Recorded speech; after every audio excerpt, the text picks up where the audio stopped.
விஷயம், தமிழகத்தில் மொழி என்பது எப்பொழுதுமே இனிப்பாக இருக்க வேண்டும், ஒரு பொழுதும் திணிப்பாக இருக்கக்கூடாது என்பதை ஒரு முறை சட்டமன்றத்தில் கலைஞர் ஐயா தாழ்த்தப்பட்ட மக்கள் கோவிலின் கருவறைக்கு செல்ல முடியவில்லையே என்று பேசிக் கொண்டிருந்த பொழுது எதிர்கட்சி உறுப்பினர் ஒருவர் கேட்டாராம், கோயிலுக்கே போகாத கலைஞர் ஐயாவுக்கு இதை பத்தி என்ன கவலைன்னு.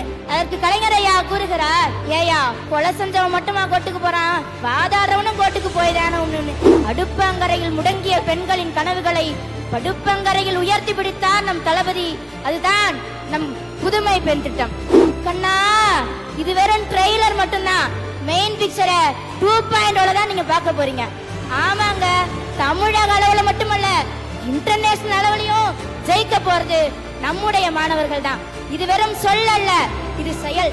பொதிகை மலையில் பிறந்து அகத்தியர் திருவாய் மலர்ந்து அகம்புறமென பிரிந்து இயலுசை நாடகமென முக்கணியாய் கனிந்து தொல்காப்பியத்தால் நிறைந்து வள்ளுவனோலையில் சிறந்து ஔவையின் வாய்மொழி தவழ்ந்து கம்பனின் கவிதைகளில் மணந்து முச்சங்க